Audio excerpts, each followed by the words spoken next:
وبنرحب بحضراتكم في جامعة السويس. النهارده مركز التدريب المهني المنشأ بالتعاون مع الجامعة الأمريكية في جامعة السويس. بنعمل المائدة المستديرة للوصول لبعض الأهداف للناس الحضور أو مجموعة الحضور.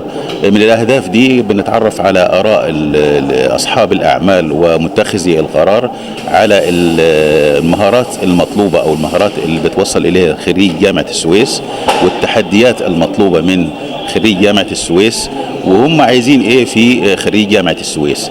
احنا النهارده يعني كان حاضر معنا تقريبا 20 من رجال الاعمال واصحاب الاعمال ومتخذي القرار من بنوك، من معامل تحاليل، مدارس خاصة ومدارس حكومية.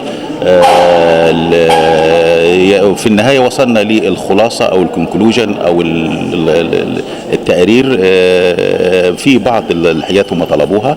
إن شاء الله بنعرضها على مجلس الجامعة وناخد بها قرار إن شاء الله. عايزين نعرف إيه هي أهم البروتوكولات من حضرتك بعد الانتهاء النهاردة من المؤتمر؟ هو احنا عاملين بروتوكولات كتير بين الجامعه وبين بعض المدارس وبعض الشركات.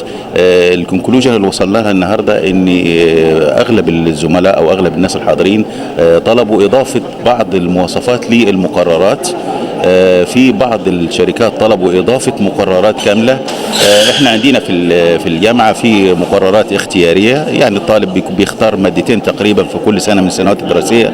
احنا ممكن نتحرك في هذه المقررات، فإن شاء الله هنضيف بعض المقررات اللي طلبوها أصحاب الأعمال.